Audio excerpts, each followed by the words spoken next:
Hello, you're watching Much Ado About Something today, and I'm Donna, and I sure am glad that you're here with me today. Thank you for joining me on this channel, and today I've just got a few things to do around this house, and I thought I'd bring you along with me. Now, I love to harvest, and I harvest my herbs and my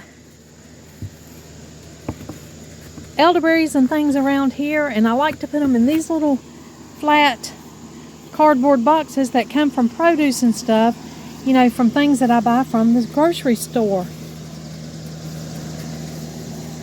If you've been around for a while, then you know my preferred method of drying things is just letting them air dry, is to put them out where they can get a lot of air and just dehydrate naturally. Right up here's a bunch of elderberries, and I'm going to clip them off. I cannot do that and hold this camera, so I'm going to clip them off and put them in my cardboard box. Now you can see I've got them in the cardboard box here. Now these berries are really ripe, so some of them fell off when I was harvesting, but that's just a few last ones that were left on here. I left some for the birds, and then there was some that wasn't quite ripe yet. So I'm going ahead and harvesting those, and then I'll show you some of the dry ones that I have. I was able to go to the thrift store before the kids got here, and let me show you what I got. I got this bird bath or planter stand at the thrift store for $8. Now we have a few here in the backyard. You can see that cluster of elderberries, and they're ripened, so we're going to try and clip those off and put them in this cardboard box. Now you see I use these cardboard boxes as often as I can, and these here are just little marks left from the last elderberries. They're dry, it's not any kind of decay or anything, it's just stains from the last harvest. Well, there we go, I got a couple of more bunches. Since I shared with you the last time about the muscadines that we bought down in South Carolina, I wanted to show you these green muscadines that we've got growing out here in the backyard. If you can see them there. They have not ripened yet, and these are the dark purple muscadines. And then here are plenty coming along right here.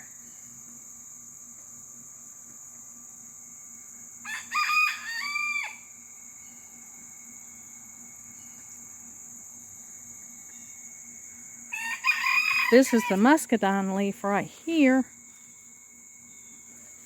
And these berries here are something totally different. I'm not sure what they are. But look at the colors of them. Those are little ones are not muscadines. But the ones that are growing on this type of leaf, they are muscadines. Now the vegetable garden is drying up. It surely, surely is. These are Ellie's flowers she planted.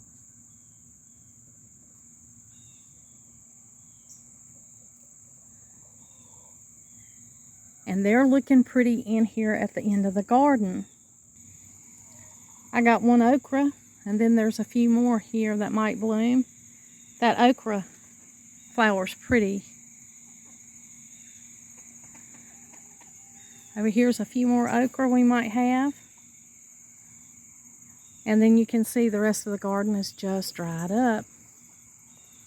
Well, over here's a few elderberry plants. I might can harvest them without the clippers. We'll see. A few bunches of elderberries to go in with our harvest today. There are some that are way up in the top. I'm just going to leave those. I'm going to let the birds have those. You can see the tomatoes are at the end. There are still a few green tomatoes on the line.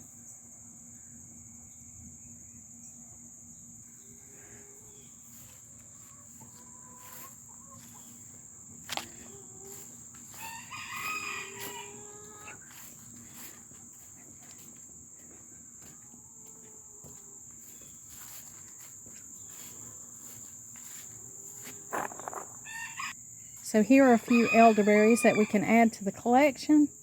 We can add to the elderberries that we have drying, so we can go ahead and be making our plans to make our elderberry syrup.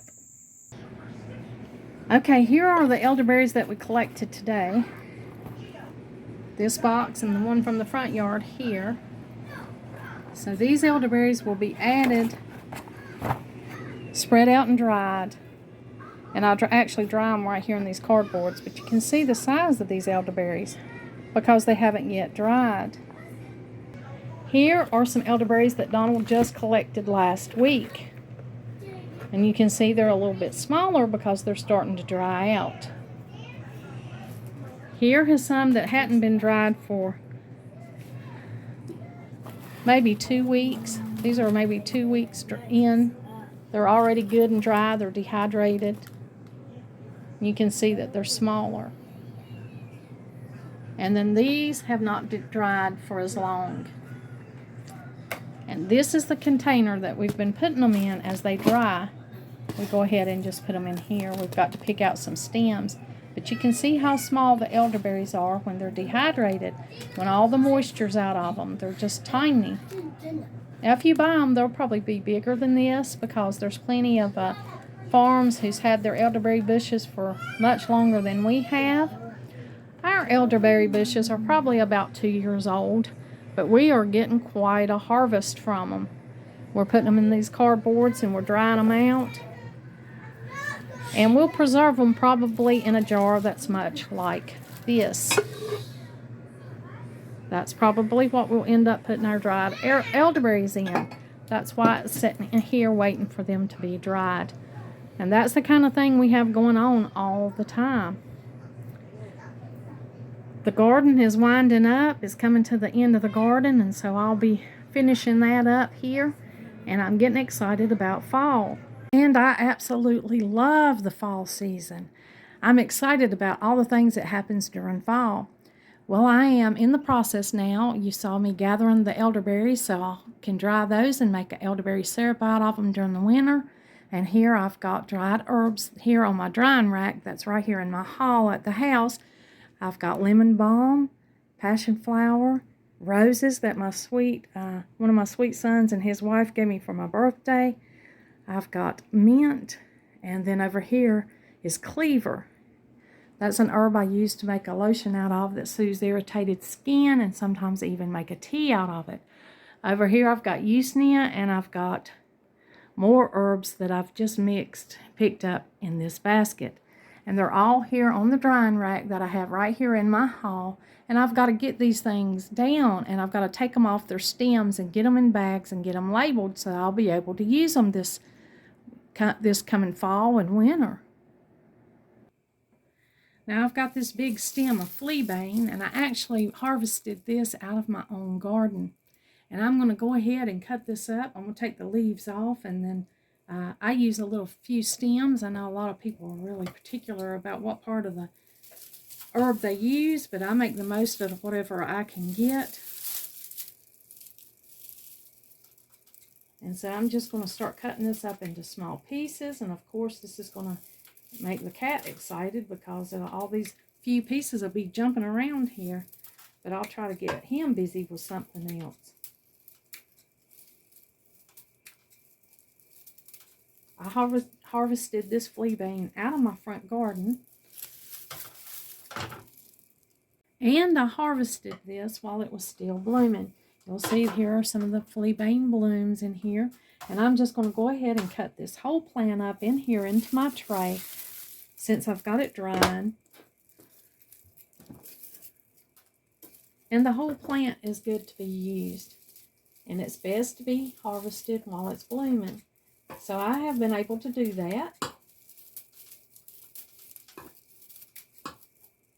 I'm just going to cut this up slowly in here.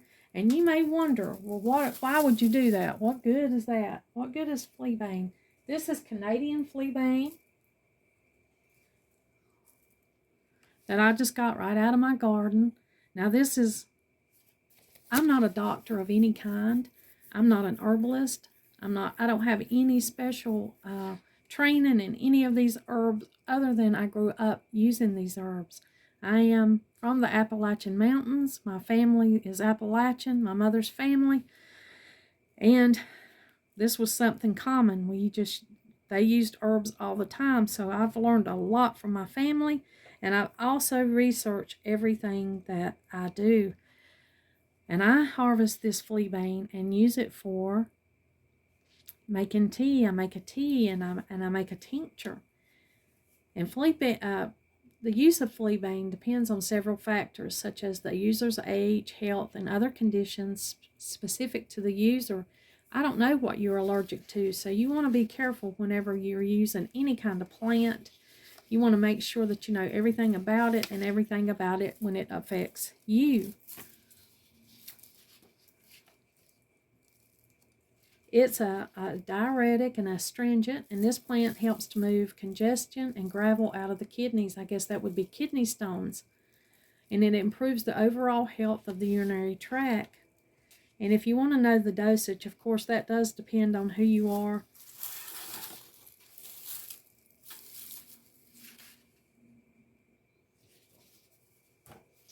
So you want to make sure that you know everything about you. And of course, ask a health care professional before you use any herbal remedy of any kind.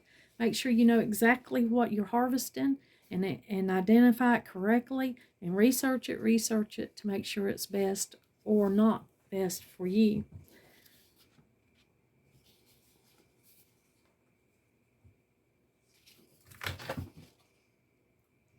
You want to follow all directions on your product labels and consult your pharmacist or physician or other healthcare professional before using.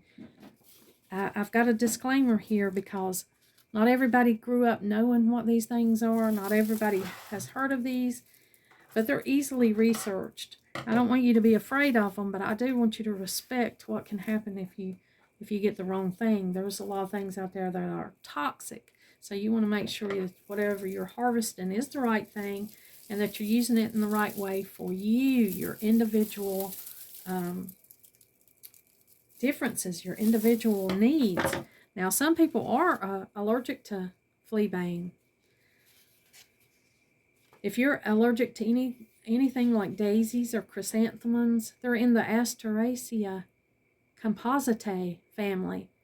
Now, you know I have an accent, and I may not be pronouncing that exactly right.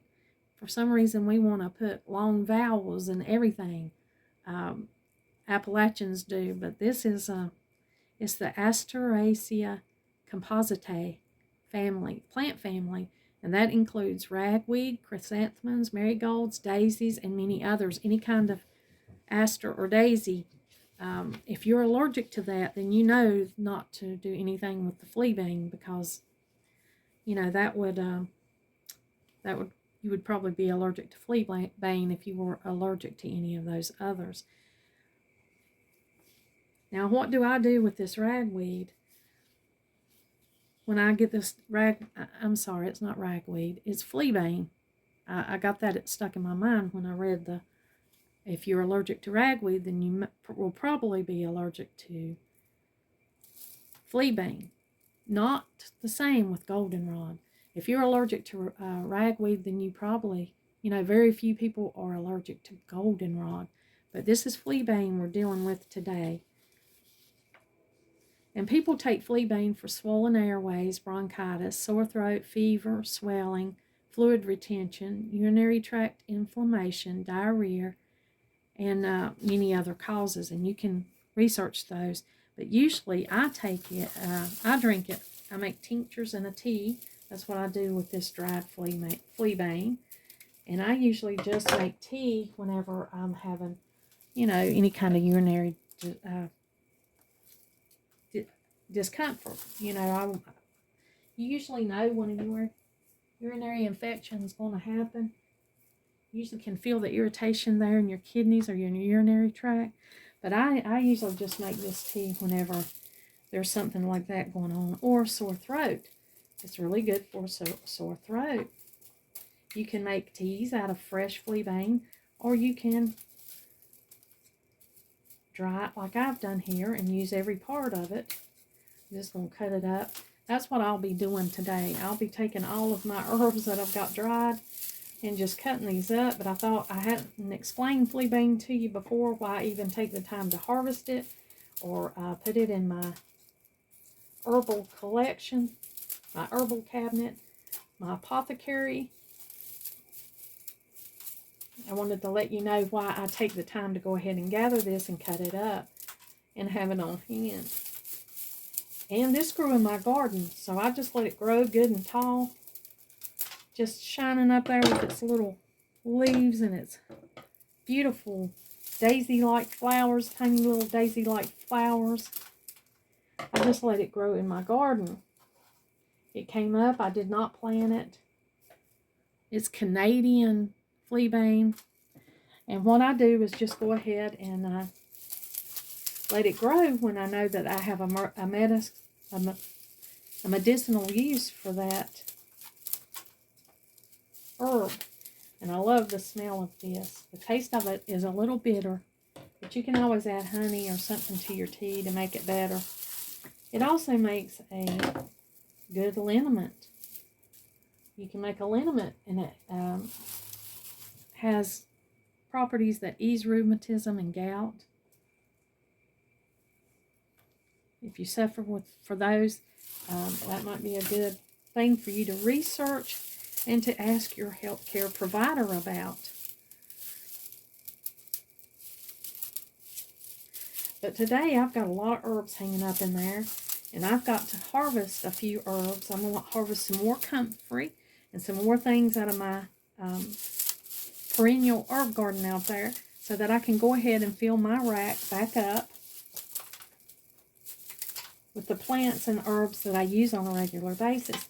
You saw me this morning harvesting my elderberries, and now I'm taking all the dried things that I've got hanging around the house and go ahead and processing these so I can use them. Now I have that rack hanging in the hall, and that's where I hang most of my plants that I harvest. Sometimes I put them in the kitchen because I've got a little area in between the tea cabinet and the wall. So sometimes I'll harvest strands of things and put them there in the kitchen. But I kind of just hang them wherever I can hang them, that the cats or the kids won't mess with them, and they can air dry. And of course, I try to get those down as soon as they're completely dry so that they don't start flaking off all over the house, and that my kids, my little grandkids, are not tempted to pull them down and play with them and see what Grammy's got hanging up there. But I'm just taking these scissors and just cutting this up into small pieces. Now I may have to cut them up, especially the stems, into even smaller pieces to put into my little tea diffuser, or even to drop down into bottles and get the most out of the plant so that I can make infusions, tinctures and infusions.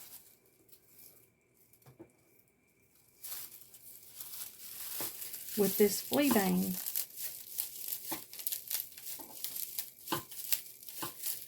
Now be sure to correctly identify any plant before you harvest it. I can't stress that enough. There are poison things out here that will make you very sick, that will hurt you, and may even cause death if you don't know what you're doing. So be sure to properly identify anything that you use, and to follow all instructions on any thing that you might buy from a health food store.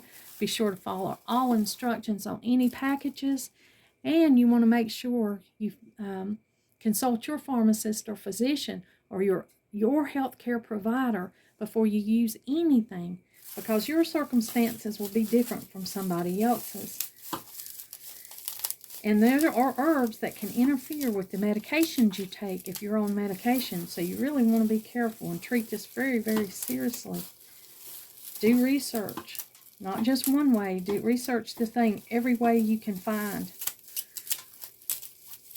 And what might be good for one person might not work for another person. So you want to find out what you're using and what you're doing when you collect and dry herbs. And of course, you can talk to professionals and find out all about the things that would be right for you.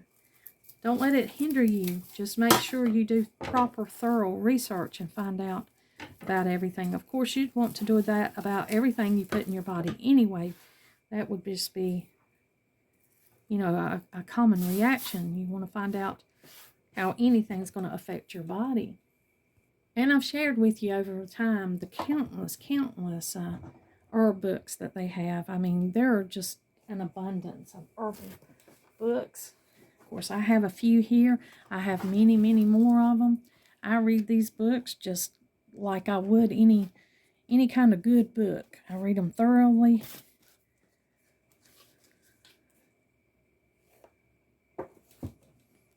Here's just a few of mine. Here's Herbal Antivirals by Stephen Harrod Burner. Here's Backyard Medicine. Julie Branton Seal and Matthew Seal. I ordered this one from Amazon, the Herbal Antivirus book. Natural Remedies for Emerging and Resistant Viral Infections by Stephen Harrod Burner. And also, I got this one from Tractor Supply.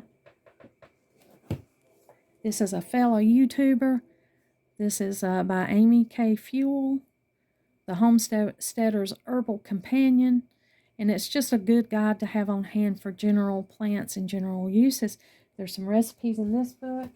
And of course, you can't go wrong with Rosemary Gladstar, her herbal recipes for vibrant health.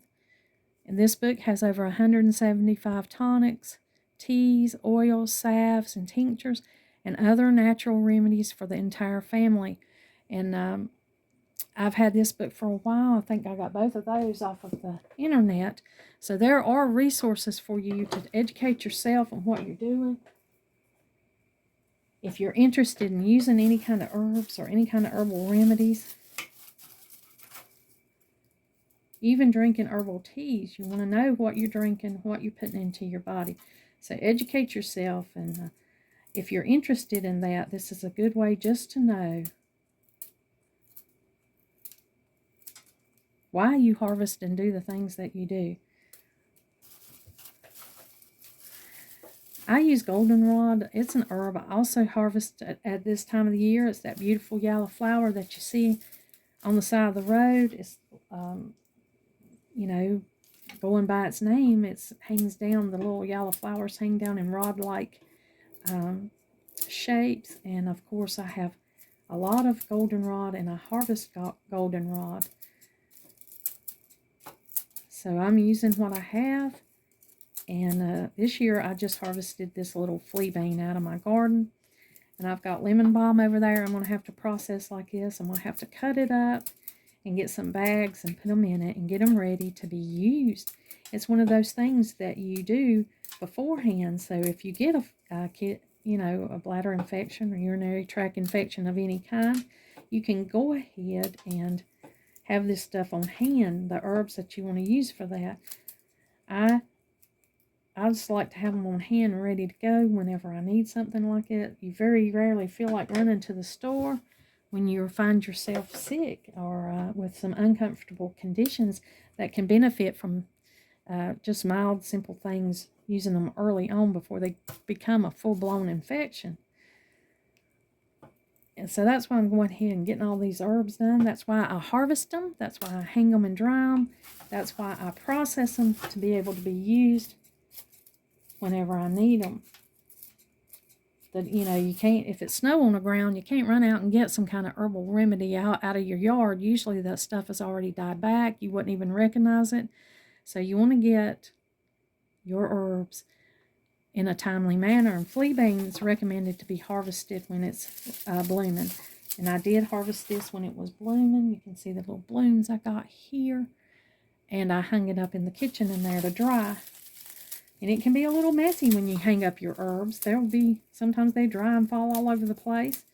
You might want to put them in a place where that's clean, where you can pick up those dried leaves and go ahead and put them in the little bag or the storage system that you have for them. You want to be sure to make the use. If you're going to go to the time and learn about a plant and know about everything, you want to make the best use of it that you possibly can. And so that's what I'm doing here. And I'll be doing this all day.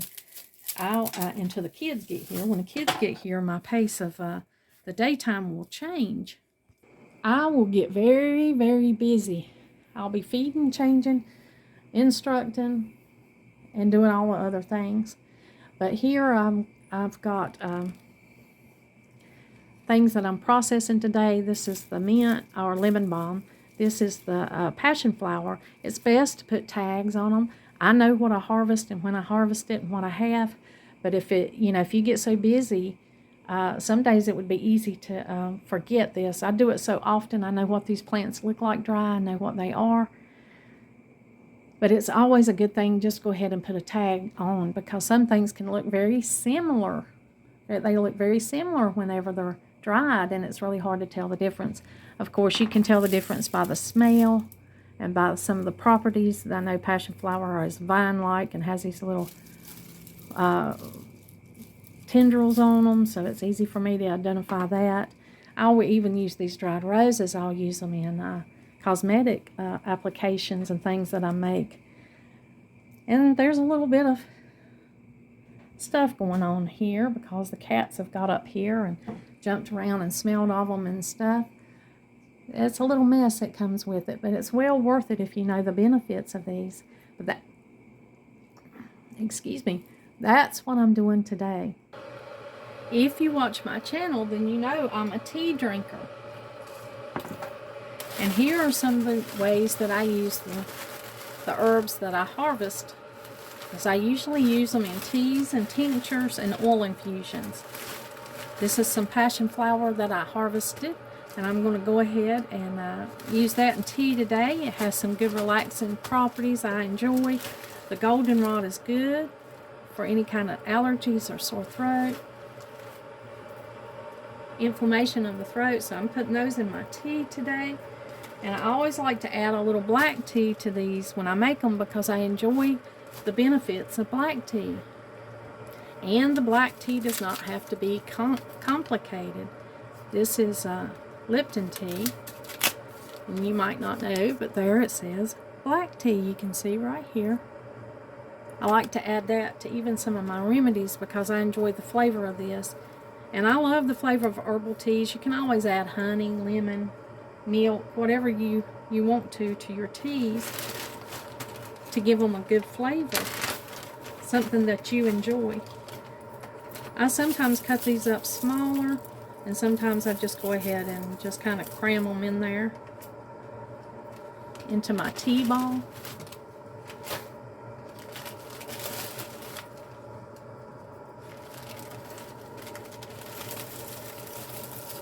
You can even use scissors to cut off the amount that you want to use in your tea ball.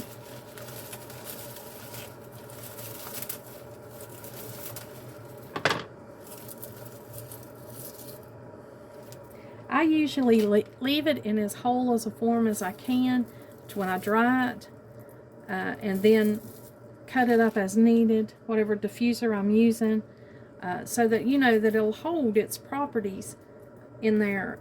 The larger the leaf, the larger the pieces, the more it's going to hold, its essential oils, its oils, and all of its good properties. Now I've got my black tea in here and my little tea ball that I've got that's got my goldenrod and my passion flower tea in here. And as soon as that water boils, I'm going to pour it right over it, let it steep for about 10 minutes, and then I'm going to enjoy that cup of tea.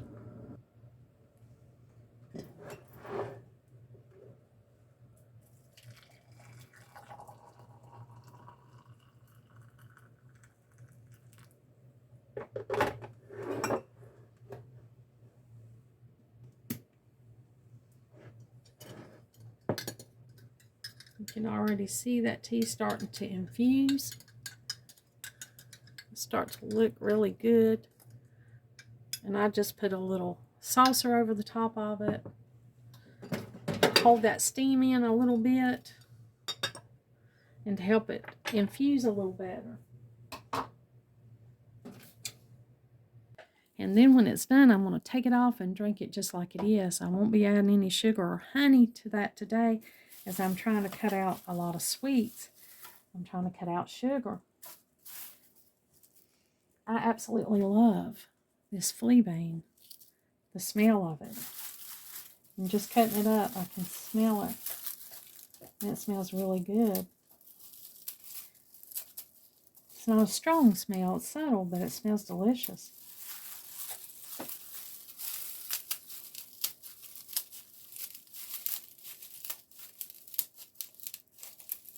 I want to do this before the kids get here. Not that they would mind, they would probably help me, but I want to do it just to help, relax, get ready for the day, go ahead and get my list made of what I got to do today. It'll just help me get started. I feel like I've accomplished something if I do that. I'm going to sit down here for a minute and just drink my tea. I thank y'all today for joining me and letting me share with you what I'm doing today concerning my herbs, cutting them up and getting them ready for use.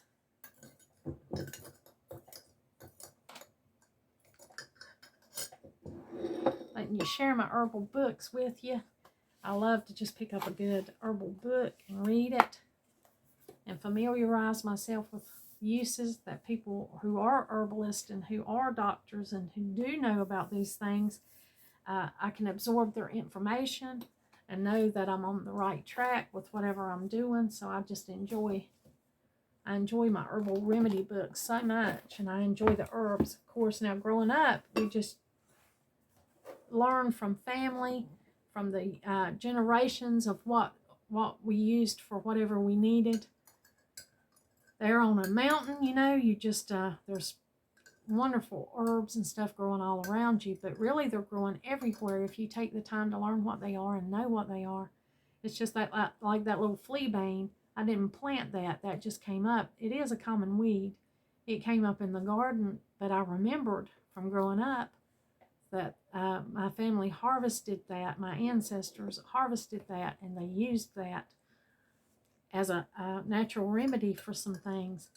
I know they used to say that it would keep out fleas. That's how it got its name, that they thought it kept out fleas, but I don't think it has any kind of repellent properties. I've never noticed any. I've never known it to have any. I don't think they that's what it is, even though it got its name, centuries ago. It got its name as Fleabane. I've never really used it to keep out any kind of pest. It's just more or less just to take to use as a tea and a liniment. That's what I'm familiar with, how I'm familiar with Fleabane being used. But I appreciate y'all letting me share that with you and share with you what I'm doing concerning the herbs and the tea and stuff today. It's always a pleasure for you to meet me here, and always for me to share the things with you. My channel is about lifestyle, and this is part of it. The harvesting herbs, the growing things, making recipes and using what I harvest and what I gather.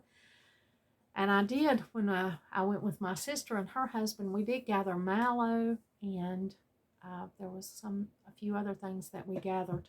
And I want to go ahead and get my drying rack cleared off so that I can hang those things up to dry and be going into the next phase of whatever I'm going to do with the herbal remedies of the herbs that I've saved. Now, I have a few things coming up. Tomorrow, here, the day that I'm making this video, tomorrow is the first day of September. And there's a lot going on in September. There's a lot going on for me personally, and there's a lot going on here at YouTube for me. I'll have my no spend month. September will be my no spend month for the year of 2023. And I'll be doing the Stock It September challenge with Lynn from Bucket List Homestead. And that will be just where you take $10 a week and just buy a little extra something to go in your pantry for the month of September. Now I think that'll come up to about $40, and I'm taking that from my little YouTube fund. It's from my little money that I have set aside that's for doing videos and such just like that. And of course that will be a small amount, so I'll be able to work that in. but it will be separate from my no spend September. My no spend September will be any excess spending. Of course, I'll pay the bills and buy whatever is necessary. You know, we wouldn't let the cats we wouldn't not buy litter because it's no spend September. Litter would be a necessity. Food or medicine would be a necessity if we ran out of something that was needed. But no, it's the no spend September is when you absolutely spend as least as you possibly can. I've tried to plan for it a little bit, so I do have cat litter, and I won't have to buy cat litter in September. And I do have most what I need, and if I don't have it, I'm just going to try to do without it for that month and stick to the no spend month. Otherwise, it would be futile for me to even try if I wasn't going to stick to that. So I will do everything I can not to spend anything, any money that I don't have to spend for necessities. I will not spend it. That means no going to the thrift store, no going shopping in any way, shape, or form, no getting on Amazon. There'll be no spending other than what's absolutely an emergency or absolutely needed for the month of September. And so that's what I'll be doing starting tomorrow. Tomorrow is the first day of September. Thank you for joining me today. I so am appreciative of you being here and let me share what I'm doing with you today. I know this has been kind of a long video. I was just trying to just show you what's going on around, what I'm busy doing right now, in addition to all the other things that I do on a daily basis. I look forward to sharing with you next time. I hope you all take care. And like always, until next time.